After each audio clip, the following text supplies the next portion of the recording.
The Hoover washing machine E11 code indicates a problem with the washer's drying sensor, which is often caused by a faulty drying sensor. To fix this issue, the first step is to check the drying sensor's connection.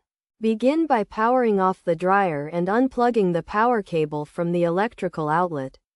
Then turn off the water supply. Next, remove the dryer's top panel using a screwdriver and test for continuity between the sensor and the control unit using a multimeter. If the connection fails this test, replace the sensor's wiring harness with a new unit, reassemble the top panel, and power on the washer.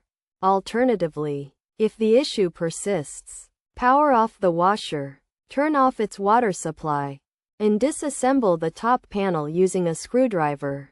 Then, disconnect the sensor wires, remove the sensor using a bolt driver, and install a new sensor, securing it with a bolt driver.